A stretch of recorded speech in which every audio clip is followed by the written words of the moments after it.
I got an email from another trader who asked me some pretty good questions, and I wanted to kind of put them out there for everyone else to listen to as well, because I'm sure this is not the first time people have thought this way or had these issues. I know I've had them many times, and I've been trading professionally for a full-time job for 15, 16 years, and probably even longer when I think about what I was doing in high school and college. So that being said, I still have these issues all the time, which seems like it wouldn't happen once I tell you about them, but it just does. You're never comfortable in terms of thinking like I have a system and I know exactly what I'm going to do. And it seems like when you read social media and listen to people that it's like that, and it kind of is, because you do know you have a body of work that says, this is what I'm good at, this is where I'm strong. Kind of like an athlete in a sport knows that, I play defense and I make 3-pointers. That's what I do. And it's not exactly that simple, even though sometimes it seems like it is, because when you have a struggle, you'll switch to different systems and you'll seek out people who are successful that you like, and you'll start to take parts of their system, and then you get all off track and you start losing money and you get away from what you're good at. And then you go back to the drawing board, you do what you're good at, and then you take a little bit of what you've learned and you adapt your system. And the times change too. Sometimes what used to work, like you're momentum trading in a bull market, and all of a sudden it's a bear market, a sideways market. So you're no longer going to make money doing what you were doing. So you either need to sit out, or you need to figure out some new strategies to make some money when the market is not just going up all the time. And you'll see people who haven't been trading as long have a lot of success and feel like they have it figured out. And then there's that big bust that happens after because the market changes. And people who have been around longer, they still get caught and they still get hurt in these things, but they've developed an understanding of themselves and of different market cycles to be able to shift gears and protect and even make money in those environments that if you've never seen them, it's very difficult to do that. It's never easy, but it becomes easier when you've seen it a few times. So back to the questions from the person who emailed me. We were talking about getting involved during the crypto bull market around 15,000 in Bitcoin, making some money up to 20,000, and then using mean reverting strategies. And then all of a sudden it turned into a bear market and getting hurt a little bit and being frustrated. So then realizing, well, what am I doing? Mean reverting. I need to go back to trend following. That's what I'm good at. That's what I want to do. So then you're doing a trend following strategy and you feel like that fits you more. But then you're thinking, well, the market's dead and I'm only getting 1 or 2 opportunities a month to do a trade. So I'm not really learning. I don't even know if this is the best system for me because there's just not enough reps. That's why in a volatile market, it's good because you get lots of reps. You make tons of mistakes. You learn from them. You journal about them. You understand things about your emotional state and where you're good at, and you can keep trying and trying, and it shortens your learning curve in a busy market. So it's good for everybody that way. But when that's not the case, it's frustrating. So then he was asking about, what do I do? How do I get my career going? I have some money. I want to trade for a living, but do I go to a prop firm? Because that's what I did when I started. But I think that I'm not in that world anymore, and because I've moved on from it. And I don't think that that's the best option, or it even needs to be. It sounds like the fact of the matter is most people I traded with at a prop firm probably don't make money anymore or have left and done other things. There's a few who survived. So it's not like going there just makes it easy for you. It's a good environment, but you're still having a low success rate. And people who did survive maybe did well in some certain environments for a while, and then once those environments changed, they moved on.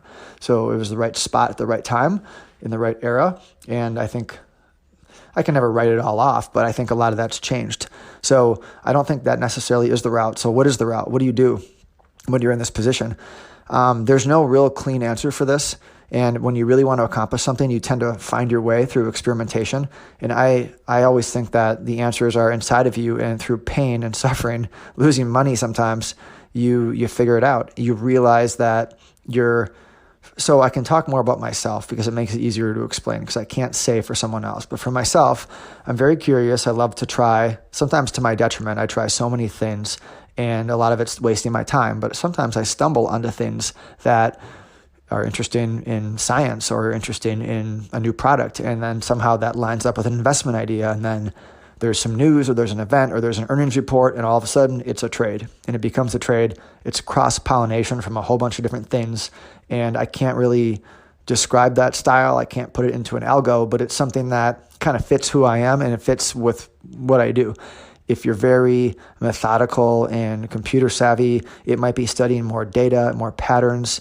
I'm in a group right now where the group I joined, and that's another thing you could do, is join an online group, spend a little bit of money, try a group, see how it fits for you, see if you can connect with a few people, maybe learn something from a few people, develop personal relationships with those people, and pick up some things that you can add to your style. And if it doesn't work, then you quit and you move on to, you go back to working on your own, and then you hunker down for a while, and then you're back to maybe a group again. And then eventually you start picking up things that you make the style your own, and you've learned what you need to learn, which is a never-ending process. I just joined a group last year to see if I could learn some more stuff about stock trading, which is a little bit newer to me.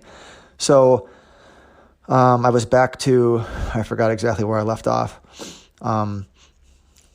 Well, I think going back to a point before that I do remember is you get to a spot where it's inside of you. And what that means is you're thinking, okay, this is how I am, and I've tried to be other ways, and it doesn't really work. I've tried to mean revert, but I've always been someone who likes breakouts and likes new things and isn't really, I'm always betting with the momentum. I'm taking small losers and big winners, and I sometimes have lots of losers and there's no winner, and then all of a sudden it comes. And then when you get caught mean reverting, you're making money more consistently, and all of a sudden, boom, there comes the breakout, and you're short and you lost all your money. And you're thinking, what am I doing? This is not even who I am. And that happens all the time to everybody. I've had that happen to me. Even now, the last week, I had a struggle last week where I gave back a bunch of money that I had patiently made over a period of time, having one weak moment and doing something stupid, and that wasn't really what I wanted to do. And I noticed I'm working with a coach right now, or a therapist, about it, and they talked. For me, a pattern is when I get irritated or kind of annoyed that I had a bad day, my account, I wake up in the morning, my accounts are down, and I'm kind of, I'm pissed off that I put some trades on that I didn't like. I noticed that what I do is I start to be really active and put on a flurry of trades. And sometimes that works out well, but long term, it's a disaster, because in that flurry of trades that's put on to kind of numb the irritation and the anger that I'm not really aware of, something falls through the cracks and creates a big loser. And that's what happened to me. And I look back at it and I'm thinking, well, this big loser isn't even really what I do, but yet it counts against my results. So who can teach you that stuff? There's no school that's going to teach you that. That's stuff that you have to really, I've taken the step to get a therapist and a coach to help me through it, because I know that I lose way more money having those little behavioral meltdowns than I do just having regular trading losses. That's fine. I mean, you can live with that, right? You buy something, you hit your stop, you get out. No one really feels bad about that. What you feel bad about is these meltdowns that happen. It's like you're good, and you're not good, and it's all gone.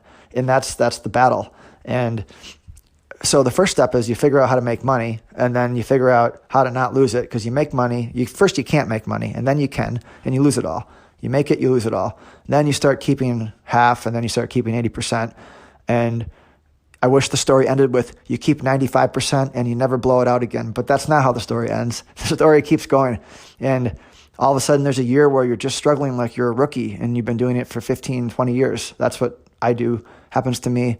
I know it happens to others. And that's just the way it is. So back to these questions, which I'm getting kind of off topic about. There isn't really a path except for your path when it comes to figuring out where to go next. And I don't think the prop route is necessary. I think starting some online or getting involved in some online groups that you connect with can be useful. It could also be wasteful too, and it could get you off track, but that's all part of the learning process, because when I've gotten off track, it's pulled me back to being really locked into what I do. And if I didn't know what it was, sometimes you don't know what you are until you know what you aren't. And when I know what I'm not, then I can focus more on what's good. So hopefully that helps a little bit with some of this.